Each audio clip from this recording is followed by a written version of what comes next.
siap, saya akan menunjuk sana, saudara, untuk melakukan teknik modifikasi cuaca. Saya akan menelisiknya eksklusif.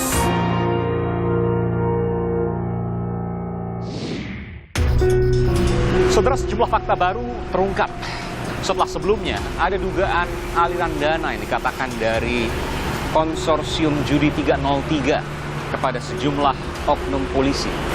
Kali ini, saudara, saya hendak mengungkap fakta lainnya. Saya akan mewawancarai eksklusif mantan orang yang merupakan saksi kunci sekaligus pelaku dari konsorsium judi 303. Ikut saudara di Aiman, eksklusif.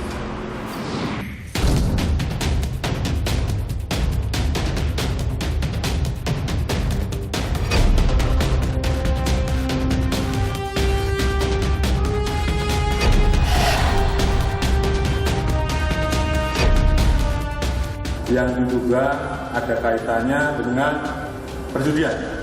10 orang tersangka dan diduga terlibat dengan kelompok judi online kelas atas.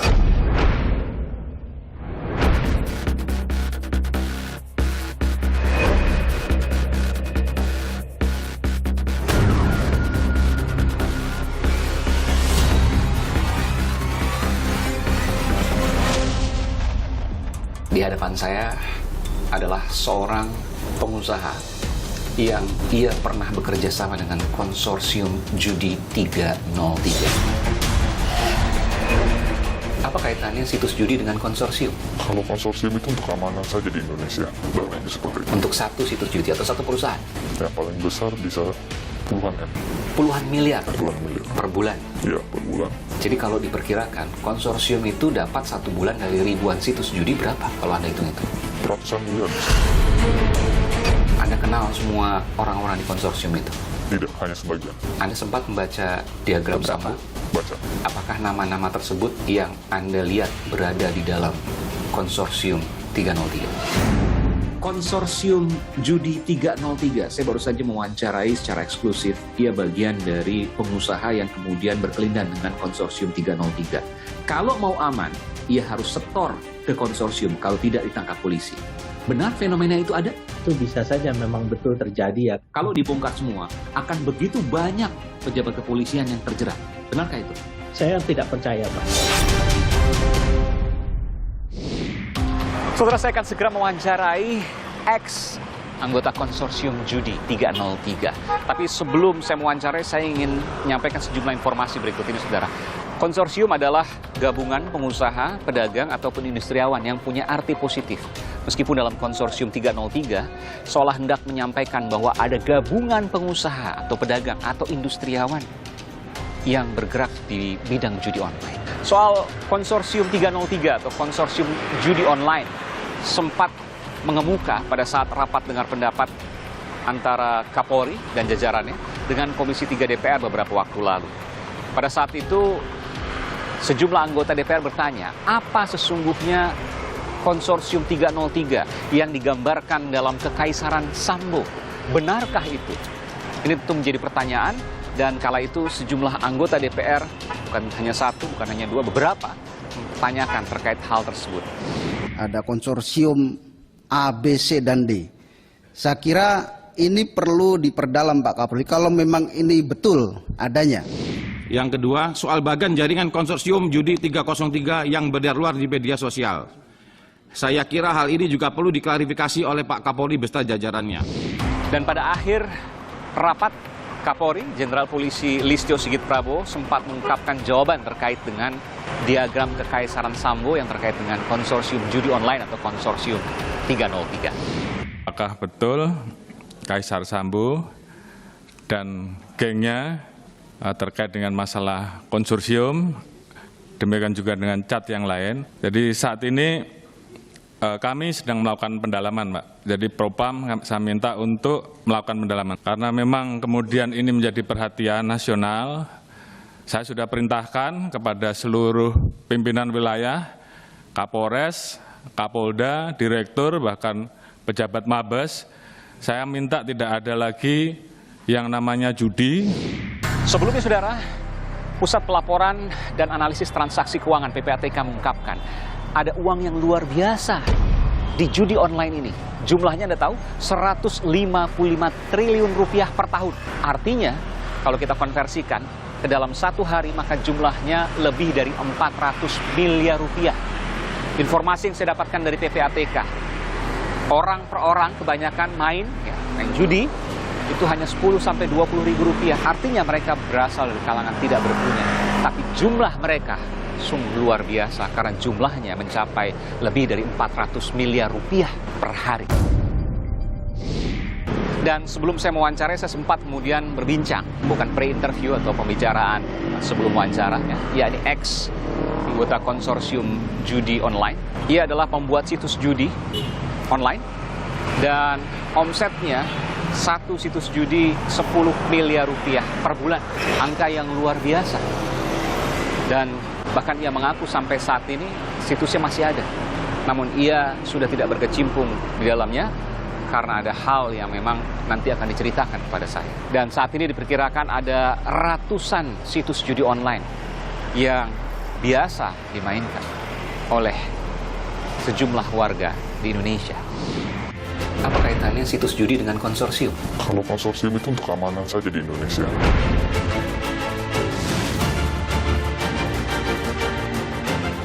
Jadi kalau diperkirakan, konsorsium itu dapat satu bulan dari ribuan situs judi berapa kalau Anda hitung-hitung?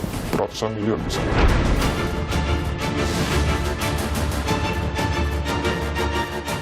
Terkait dengan masalah konsorsium, kami sedang melakukan pendalaman, Pak. Dan saudara, akhirnya di hadapan saya adalah seorang pengusaha yang ia pernah bekerja sama dengan konsorsium judi 303. Saya berhasil untuk membawanya ke sebuah tempat untuk saya wawancara terkait dengan konsorsium judi. Saya memanggilnya dengan nama samaran, yakni Ali. Mas Ali, apa kabar? Sehat selalu? Iya, baik. Sehat selalu, Pak. Saya mendengar Anda sempat menjadi narapidana, betul ya? Iya, betul, Pak. Bukan terkait kasus judi? Bukan.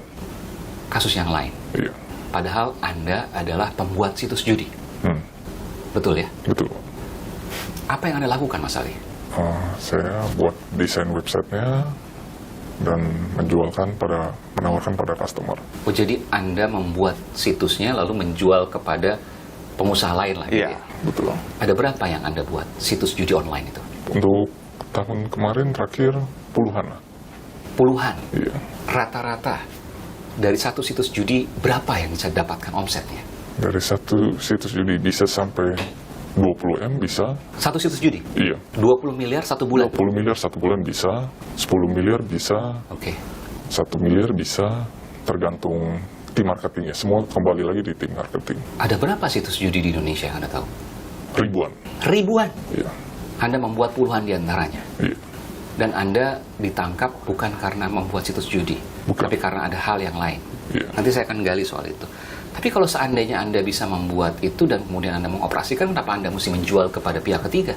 Kan bisa saja kemudian Anda tahu bahwa ini potensial luar biasa, lalu kemudian Anda buat dan Anda operasikan sendiri. Kan nggak masuk di logika? Iya, betul. Kenapa? Tidak bisa, karena butuh banyak tim. Untuk satu web itu butuh minimal 5-10 orang lah untuk mengoperasikan itu. 24 jam, seperti mulai dari CS, marketing, telemarketing, YouTuber. YouTuber buat influencer? Iya, untuk influencer. Oke. Terus? Dan iklan-iklan lain, seperti Facebook, Instagram, Twitter, dan YouTube. Dan Anda lebih senang untuk membuatnya saja? Iya, betul. Dan Anda tahu semua siapa pengusaha-pengusaha yang membeli situs Anda itu? Beberapa saya tahu. Lalu apa kaitannya dengan konsorsium 303? Kalau konsorsium itu untuk keamanan saja di Indonesia. Anda kenal dengan orang-orang di konsorsium? Iya, beberapa. Orang Indonesia semua? Iya, orang Indonesia semua. Apa kaitannya situs judi dengan konsorsium? Jadi gini, selama pas pandemi terakhir, tahun 2020, itu banyak yang diusir-usirin dari negara lain. Warga Indonesia mereka ya? Warga Indonesia. Sebelum mereka adalah bandar judi juga, bandar judi online. Iya. Lalu mereka kembali ke Indonesia dan kemudian membuat di Indonesia. Melanjutkan. Melanjutkan. Oke. Lalu? Ya, setelah melanjutkan, harus ada keamanan di sini karena tidak mungkin menjalankan itu tanpa ada backup. Oh, waktu di luar negeri aman? Iya, dia aman. Kalau masuk ke Indonesia, pilihannya satu, Anda ditangkap atau? Jalan terus, tapi kalau untuk jalan terus nggak mungkin karena di Indonesia banyak polisi pintar, Pak.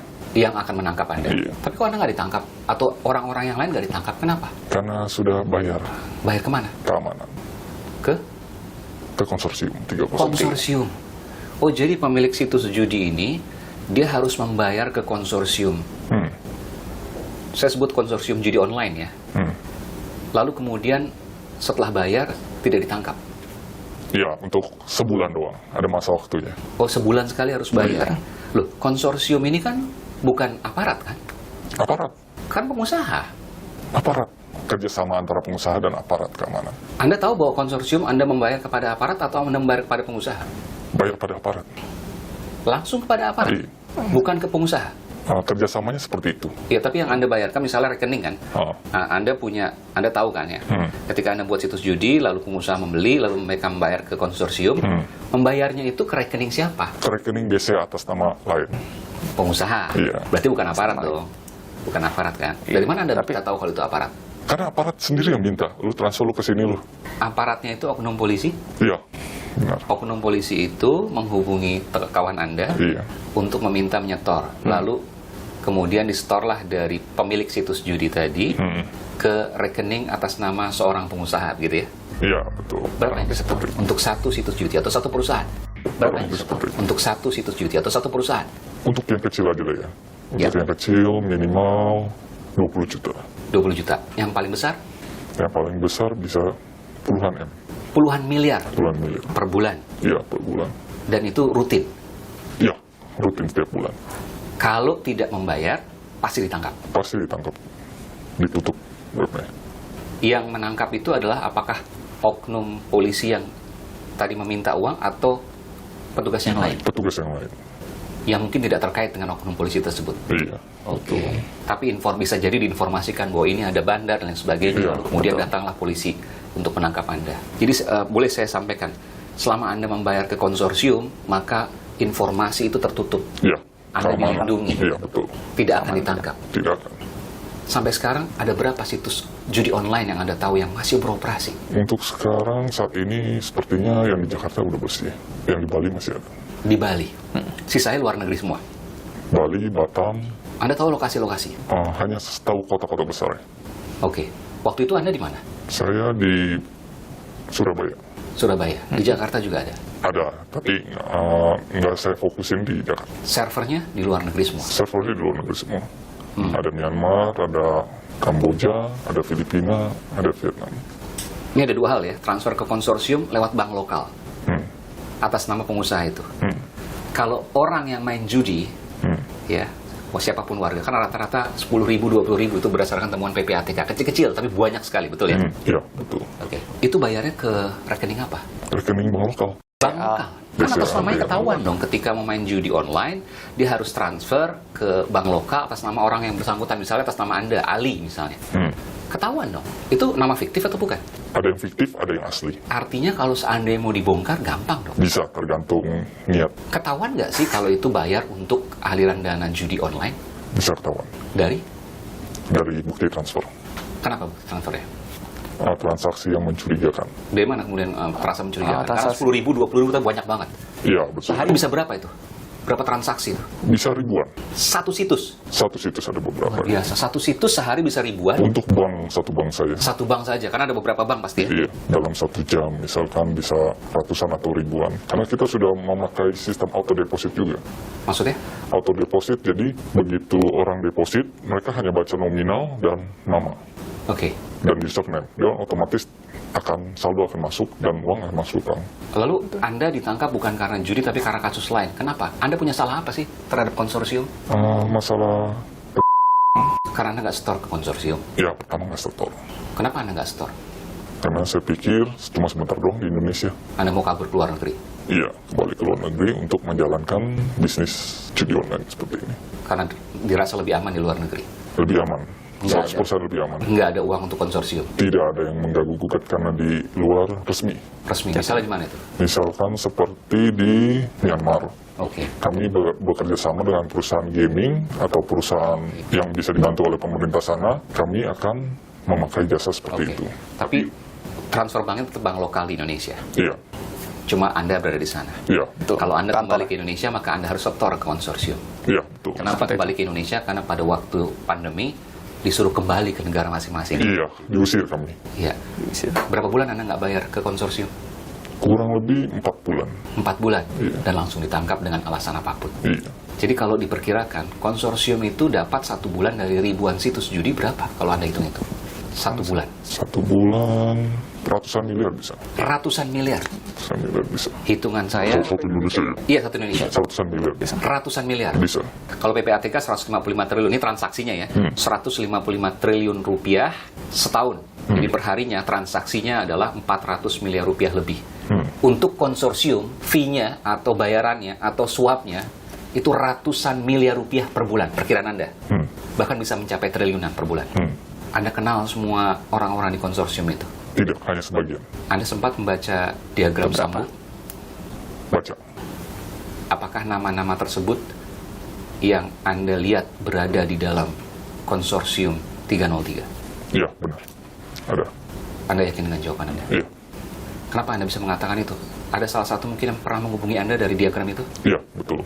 Ada salah satu yang dari diagram itu menghubungi saya. Tapi pihak swasta ya? Iya. Bukan aparat oknum polisi misalnya? Aparatnya itu langsung. Aparatnya juga ada, pernah menghubungi Anda di situ? Yang pihak swastanya mengatakan apa? Jadi kerjasama konsorsium mengataskan nama PT misalkan. PT yang terkenal lah ya? Iya, PT yang terkenal. Padahal bohong? Iya. Oke. Jadi kerjasama untuk keamanan di Indonesia, hukum. Jadi Mereka kok tahu nomor HP Anda? dari kenalan. Oh, karena ada lingkup yang berkelindan. Iya, kita ada komunitas jadi. Iya. Ada komunitas dalam grup, Ya. Facebook. Jadi kita berkomunikasi lewat situ. Dan yang paling aktif sih Telegram. Lewat Telegram. Telegram. Karena Telegram tidak bisa disadap. Menawarkan pengamanan. Iya. Bilangnya seperti apa dari pihak swasta? Ini pengusaha ya? Jadi mereka datang nawarin, lu udah kena konsorsium belum? Kalau belum, gabung belum gitu? Iya. Oke. Kalau belum, gabung sama kita karena kebetulan kita juga lagi cari beberapa rekan untuk jadi satu konsorsium dengan kami. Punya screen capture-nya apa? Screenshot-nya soal itu? Tidak ada. Anda nggak sempat menyimpannya? Iya. Atau bukti-bukti lain misalnya? Bahwa diminta untuk menyetor konsorsium dan lain sebagainya? Ada? Kalau misalkan Telegram saya bisa dibuka lagi, bisa. Oh ada? Bisa. Karena Anda sempat jadi narapidana, itu semua sudah disita ya? Iya, itu. Semuanya di Telegram. Ada bukti. Kalau pihak aparat oknum polisinya mengatakan apa? Oknum polisinya mendatangi langsung. Ke? Mendatangi langsung yang tempat-tempat yang udah di target sama mereka. Misalkan ada 5 target mereka dan 1 mereka dapat, ada yang bilang, ini web kamu belum ada konsorsium, mau gabung apa gimana gitu. Apa mau kita proses aja secara hukum. Oh dia justru menawarkan bahwa ini gabung konsorsium nih. Iya. Yang datang Bintara atau Perwira? Saya kurang tahu karena saya bukan dari kepolisian, tapi mudah lah. 30-40-an. Tahu dari mana Anda kalau dia polisi? Karena sebelum datang pasti mereka mengenalkan diri dulu. Saya siapa, dari pihak mana, seperti itu. Kan bisa saja bohong. KTA. Oh, mereka tunjukkan KTA-nya? Iya. Jadi Anda tahu pangkat dan namanya? Sekedar tahu dong. Meskipun KTA kan juga bisa dibuat palsu. Bisa dibuat palsu. Betul. Jadi apakah itu benar atau tidak? Dari mana kemudian Anda bisa meyakinkan itu bahwa itu adalah aparat polisi? Setelah menguji. Oke. Menguji apakah benar dari polisi, kalau misalkan mau diproses seperti apa, kalau nggak diproses seperti apa. Okay. Kalau emang polisi kan pasti dia tahu. Dan ketika Anda tidak membayar, benar Anda ditangkap? Iya, betul. 4 bulan tidak membayar, sempat ada peringatan dulu, tolong dibayar, kalau tidak akan ditangkap. Peringatan nggak ada ya, tapi mereka cuma langsung tiba-tiba datang aja. Jadi nggak ada peringatan pertama, peringatan kedua untuk membayar ke konsorsium, tidak ada? Setelah mereka datangnya, baru mereka kasih peringatan gitu. Oke. Terbalik sistemnya, jadi mereka datang dulu baru kasih peringatan. Mau bayar nggak gitu? Iya. Anda mendekam di penjara berapa lama? Kurang lebih 2 tahun. 2 tahun? Dan sekarang sudah masa pembebasan bersyarat ya? Oke. Saya mendengar juga seluruh surat-surat Anda ditahan sampai saat ini, ijazah dan lain sebagainya. Ya, surat-surat pribadi sih. Iya, jadi Anda tidak bisa melakukan apa. Tapi kalau Anda keluar negeri nggak bisa dong? Ya, buat mungkin, paspor dan sebagainya. mungkin sampai saat ini mungkin tidak bisa, mungkin ke depannya tidak tahu. Anda sudah mencoba untuk mengajukan pelindungan ke lembaga negara misalnya, LPSK misalnya, Ya, sudah coba. dan belum ada perkembangan lebih lanjut soal itu. Belum ada perkembangan. Kenapa Anda membongkar ini semua? Karena saya pikir sudah saatnya Indonesia keluar dari lingkaran seperti ini. Karena negara kita ini bisa hancur. Dengan judi? Iya. Apa kaitannya situs judi dengan konsorsium? Kalau konsorsium itu untuk keamanan saja di Indonesia.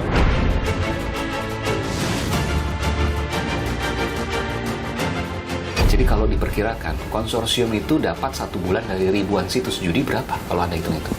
Ratusan miliar bisa.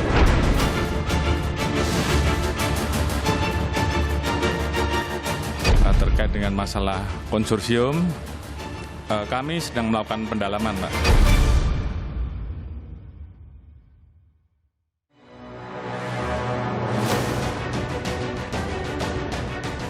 Teka-teki keberadaan dan peran konsorsium judi 303 terus didalami polisi. Teranyar, Polri membentuk tim gabungan dengan menggandeng Pusat Pelaporan dan Analisis Transaksi Keuangan (PPATK). Kolaborasi ini guna mengusut aliran dana yang diduga terkait perjudian. Saat ini ada yang sedang kita analisa, ada 329 rekening, 202 rekening saat ini sudah kita blokir. 10 orang tersangka berstatus DPO dan diduga terlibat dengan kelompok judi online kelas atas. Sebelumnya terungkap ada aliran dana yang diduga berasal dari konsorsium judi ke oknum polisi. Jumlahnya fantastis. Yang konsorsium 303 dan diduga melibatkan uang miliaran, bahkan ratusan miliar rupiah, bahkan triliunan, betul? 155 triliun. Yang kemudian diselewengkan atau kemudian dijadikan uang pengamanan, Anda sempat mengatakan 30-40%. Artinya sekitar 50 triliun per tahun. Beredar. Lihatin, sudah saya buktikan. Kalau 50 triliun per tahun artinya satu malam bisa puluhan miliar. Iya. Ini pengeluaran yang tercatat ini kan baru satu sumber nih ya. Belum lagi pencatatan lain. Oleh Jadi karena ketika butuh uang, mereka supply. ya. Butuh uang, mereka supply. Disebutkan di sini Mau coklat. terbang ke Jambi, sediakan pesawat. Oke. Ini baru Oktober dan November 2021. Belum dibuka yang lain. Belum sebelumnya. Dan ini valid menurut Anda? Menurut saya data itu bukan hoax ya. Saya mau sampaikan bukan hoax dulu. Validitasnya ya harus kita dalami oleh polisi. Keberadaan konsorsium judi 303 pun semakin nyata tatkala Aiman berhasil menemukan eks pelaku konsorsium judi dan berbincang dengannya eksklusif. Apa kaitannya situs judi dengan konsorsium? Kalau konsorsium itu untuk keamanan saja di Indonesia. Berapa yang seperti untuk satu situs judi atau satu perusahaan? Yang paling besar bisa puluhan M. Puluhan miliar Puluhan miliar. per bulan. Iya, per bulan. Menarik. Benarkah ada keterkaitan erat pengelola situs judi online dan konsorsium judi yang melindungi, serta oknum polisi yang memegang hubungan dengan bos konsorsium? Lalu, apa kaitannya dengan kerajaan Sambo? Harapan publik tentu tertumpu pada Polri untuk menuntaskannya. Apa yang Anda lihat dari kegiatan Anda bertahun-tahun ya? Dari situs judi, berapa tahun total? Kurang lebih 3 tahun. 3 tahun. Apa yang Anda lihat di situ? Banyak orang tidak punya, banyak orang yang menengah bawah, bahkan dari kalangan bawah, yang justru banyak bermain judi. Iya, betul. 10.000, 20.000, Betul. tapi rutin setiap hari. Iya, tapi rutin setiap Dan hari. mereka jarang menang. Iya, betul. Tidak ada orang yang kaya dari permainan judi kecuali bandarnya. Iya, betul. Uang mereka habis, yang seharusnya bisa membeli susu, telur, protein untuk anaknya, tapi mereka gunakan untuk judi. Iya. Ada berapa banyak orang-orang seperti itu? Kalau Anda tahu pasti berapa orang yang pernah transfer dan lain sebagainya dari para pemain ini. Namanya begitu banyak atau orang itu saja? Atau saking banyaknya Anda tidak pernah ingat akan nama-nama mereka? Saking banyaknya nggak pernah ingat. Cuma ingat orangnya itu aja, sering transfer. Itu aja. Dan terus bertambah dari tahun ke tahun. Terus bertambah. Jumlah namanya, jenis orangnya, dan lain sebagainya. Iya, benar. Ada berapa situs judi yang saat ini masih beroperasi yang Anda tahu? Ribuan. Dan ribuan itu selalu menyetor ke konsorsium. Selama di Indonesia, setelah di Indonesia tidak. Setelah keluar dari luar Indonesia negeri, tidak? Tidak. Paling hanya bos besarnya saja. Oke. Konsorsium-konsorsium itu yang sempat disebutkan di diagram Sambo, beberapa orang Anda katakan tadi Anda mengenalnya. Dan mereka memang tidak tersentuh hukum. Ya, benar. Artinya semua sebenarnya sudah terbuka dari datanya. Kalau mau dibongkar tentu bukan hal yang sulit, betul? Betul. Apa yang bisa Anda sampaikan soal ini? Jika ini mau dibongkar dari transaksi rekening deposit, orang deposit, tinggal didaftar aja rekeningnya, itu bisa ditelusuri. Karena pasti ada kejanggalan di situ. Iya. Masuk 10.000, 20.000, tapi ribuan setiap hari, Betul. itu pasti janggal. Ya. Baik. Apa yang bisa Anda sampaikan kepada mungkin Presiden, Kapolri, soal ini? Ya, saya ingin menyampaikan kalau bisa, kalau mau judi dilegalkan, kalau tidak, ya berantas habis. Karena kalau misalkan dibuat hukum hanya untuk perorangan doang, keuntungan perorangan, itu akan membahayakan negara kita. Anda kapok membuat situs judi lagi atau Anda pernah berniat untuk membuat situs judi tapi di luar negeri? Saya pernah berniat untuk melanjutkan lagi di luar negeri sih. Karena bisnisnya sangat menggiurkan. Karena bisnisnya sangat menggiurkan. Dan pasarnya Anda akan pilih hanya Indonesia. Iya, betul. Karena warganya banyak, rakyatnya banyak, dan hanya perlu 10.000, 20.000 rupiah, tapi keuntungannya luar biasa. Betul. Anda sejauh ini belum kepikiran kembali untuk membuat itu? Karena berlawanan dengan nurani Anda? Iya, benar. Untuk saat ini belum. Karena apa yang kita dapatkan dari uang hasil itu cepat datang, cepat keluar juga. Untuk apa misalnya? Foya-foya. Dan semuanya ilegal misalnya? Iya, betul. Dulu waktu Anda masih berbisnis judi online, berapa sebulan yang Anda dapatkan secara pribadi? Total? Total waktu tahun 2018 itu bisa sampai puluhan M ya. Untuk Anda sendiri? Iya. Puluhan miliar? Puluhan miliar. 50 miliar lebih? Lebih. 50 miliar lebih satu bulan? Iya. Untuk Anda sendiri? Iya.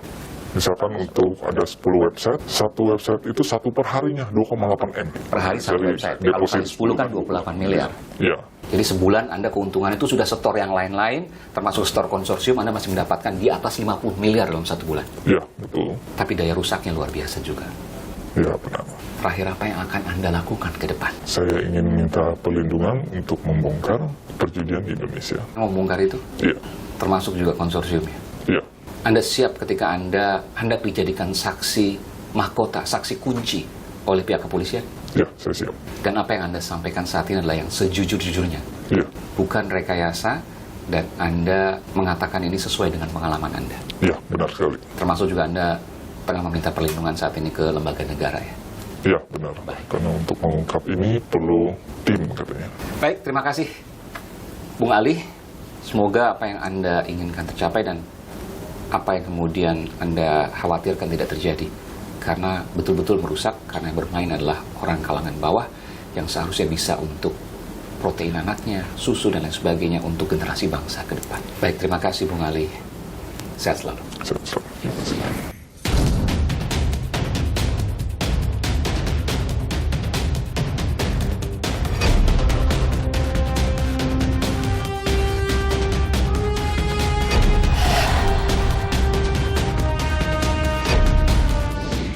Saudara, dari hasil wawancara tadi saya mendapat bagan seperti ini.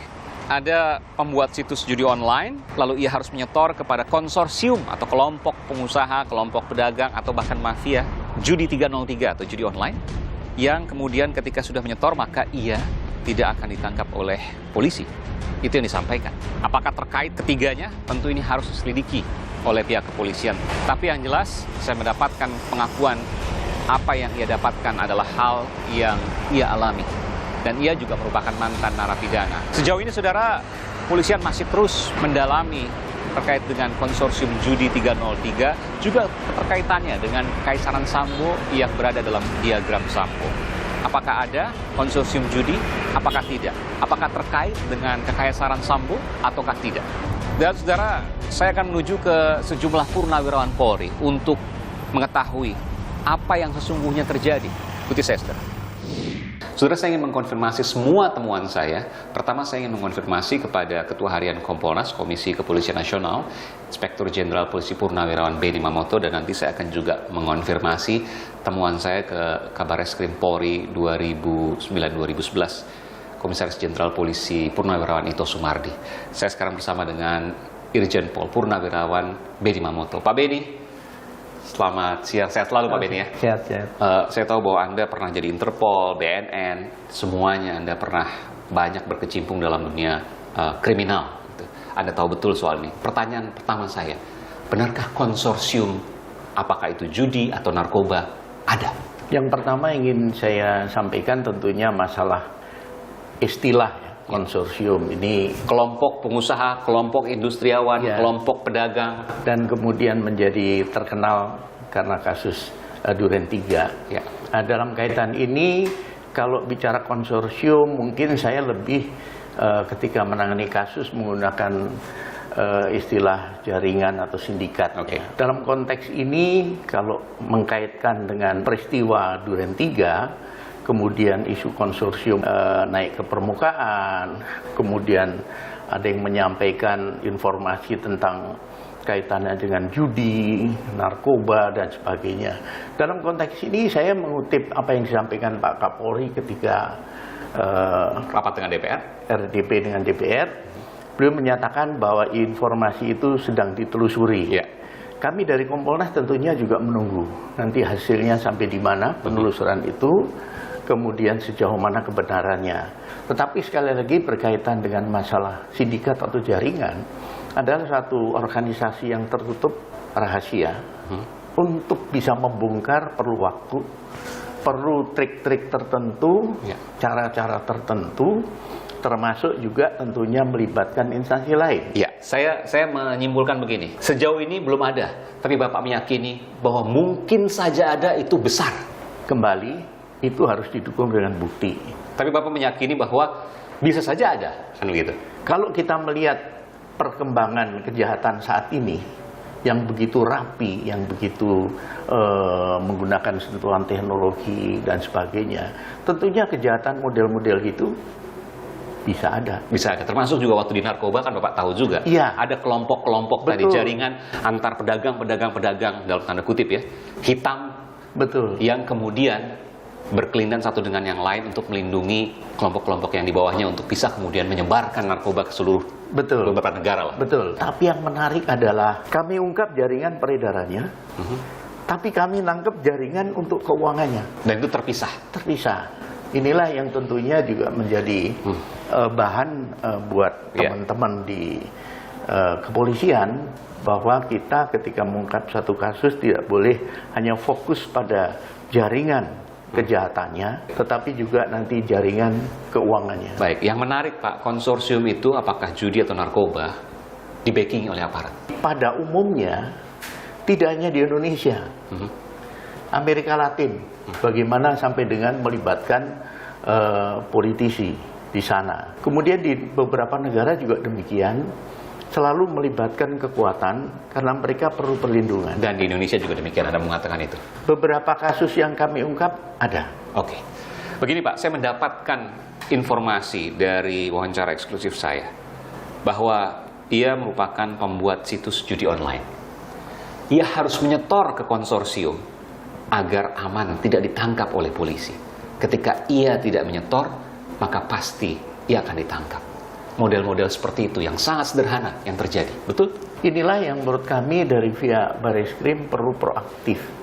Informasi dari manapun yang diterima atau disampaikan kepada perlu segera ditindaklanjuti selagi saksi masih hidup, masih ada, sehingga lebih mudah untuk mengkonfirmasi.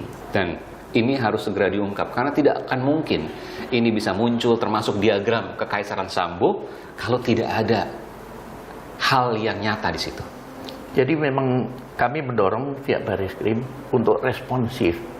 Ketika ada informasi, ketika ada viralnya satu berita, ini segera ditindaklanjuti untuk diklarifikasi benar atau tidak. Kalau benar segera ungkap. Kalau tidak ya jelaskan temuannya begitu. Supaya masyarakat tidak menunggu-nunggu.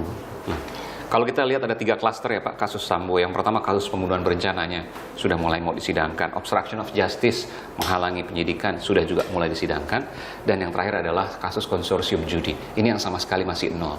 Bagaimana Bapak melihat ini? Ya, kami dari Kompolnas tentunya sebagai pengawas eksternal akan mempertanyakan dan akan minta sejauh mana penanganannya, kebenarannya, dan kita mendorong temuan apapun di era transparansi sekarang ini dibukalah ke publik, sehingga publik tidak bertanya-tanya. Kompolnas akan mendorong polisian untuk seperti itu. Ya. Baik, tentu ini menjadi harapan masyarakat juga, jangan sampai kemudian menguap.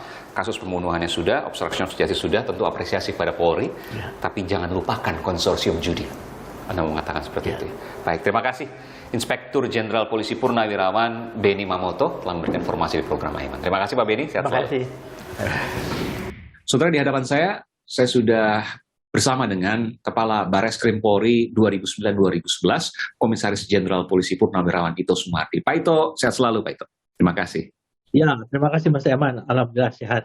Iya, Pak Ito, konsorsium judi 303, saya baru saja mewawancarai secara eksklusif, dia bagian dari pengusaha yang kemudian berkelindan dengan konsorsium 303. Kalau mau aman, ia harus setor ke konsorsium, kalau tidak ditangkap polisi.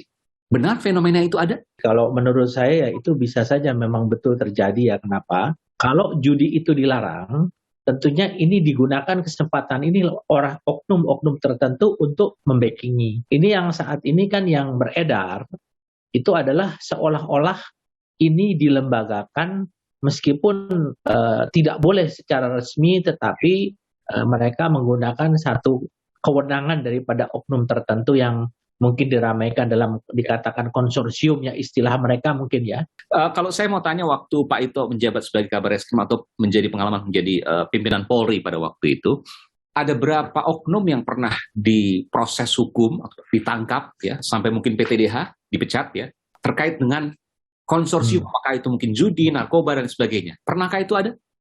Ya, dulu tidak ada namanya istilahnya konsorsium ya. Mas, kebetulan Kapolri saya kan sangat kenceng ya untuk masalah judi, Pak Sutanto ya, mungkin kita ingat. Ya.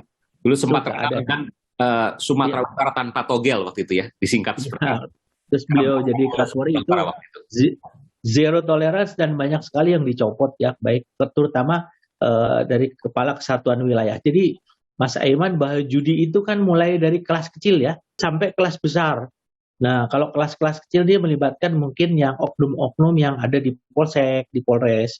Kemudian kalau menengah ini di Polda, dan kalau besar itu sudah naik ke tingkat Mabes Polri. Sekarang masalah pengawasan ya Mas Eman ya. Pengawasannya ini kalau pengawasannya ketat, kemudian perintahnya juga jelas seperti yang dilakukan Pak Kapolri sekarang kan sudah jelas nih.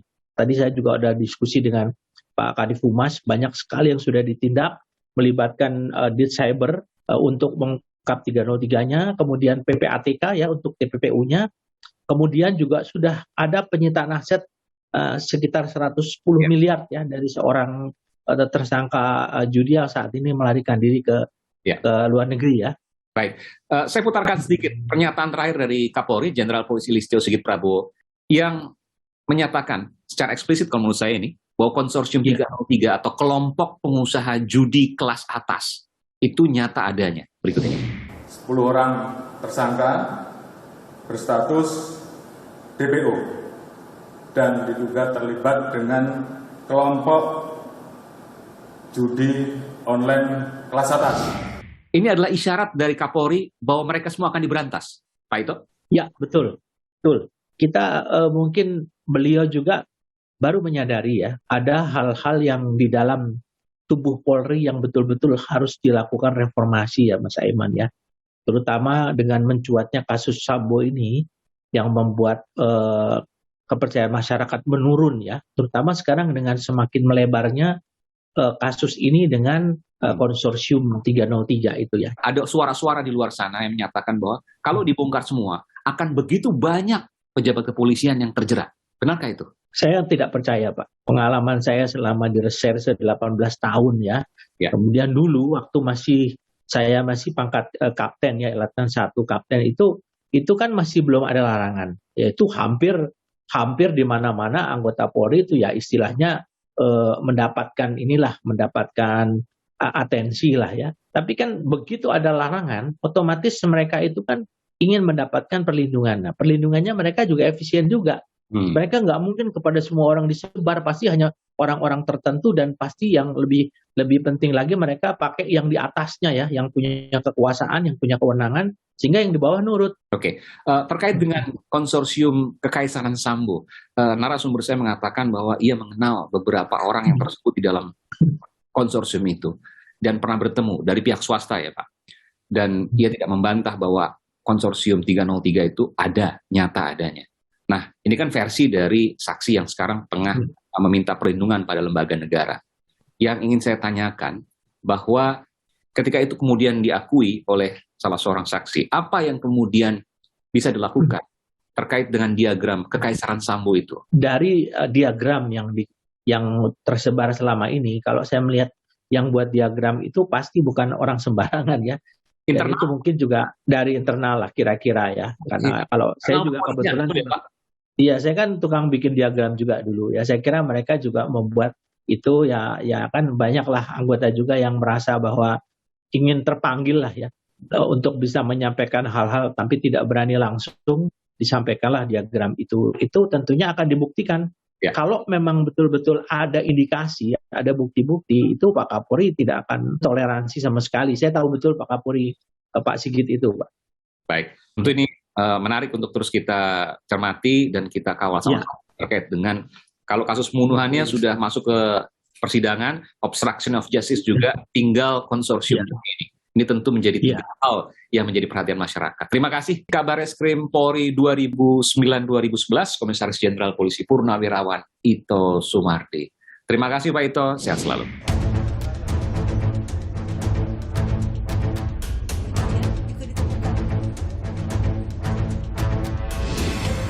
Saudara, PPATK telah merilis angka yang luar biasa terkait dengan judi online. Anda tahu? 155 triliun rupiah transaksinya dalam setahun, artinya 400 miliar rupiah dalam satu hari. Mayoritas mereka bermain hanya 10 hingga 20 ribu rupiah dalam satu hari. Artinya banyak dari mereka adalah kalangan tidak berpunya. Mereka mengorbankan susu dan protein bagi anak-anaknya demi bermain judi. Ini merupakan lampu peringatan akan tumbuh kembang generasi berikutnya dan ancaman bagi bangsa Indonesia. Sadarkah kita? Saya Aiman Wicaksono. Salam.